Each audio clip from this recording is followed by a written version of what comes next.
Thanks, Karen Corda.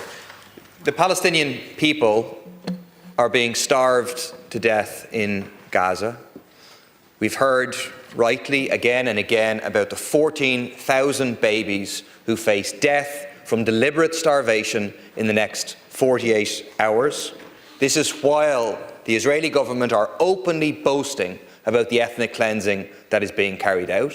And let's not forget, the bombing continues. 82 Palestinians killed by this indiscriminate bombing in the last 24 hours. And we should not allow a few late, weasel words in the West to obscure the fundamental truth, that this is a genocide made in the West. It is one that could not be happening if it wasn't for the funding, the arming, the supporting by the US, by Germany, by Britain, and by the European Union and many other countries. And what does the Irish government do? It's true that the Irish government has words, good, strong words of criticism of the war crimes of Israel. We could do with a very clear statement describing what is happening as genocide. But what actions do you take? Ultimately, your defence is that you're less complicit. You're less complicit than Starmer or Biden or Trump. But, Minister, you and your government are still complicit because you are not acting to stop a genocide.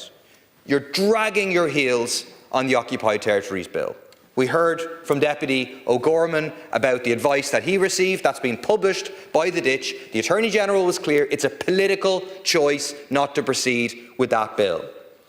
You're allowing Israeli war bonds to be traded in the European Union, authorised by the Irish Central Bank, shamefully.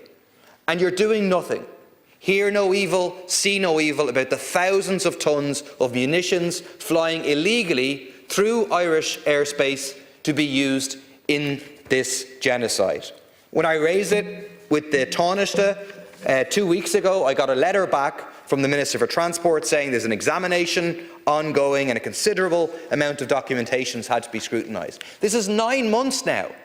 9 months when it's been happening, when the airlines are saying it's happening, it's on their way bills, when we know a draft report was finished on the 13th of March. When is the report going to be published? When is action going to be taken to stop these overflights?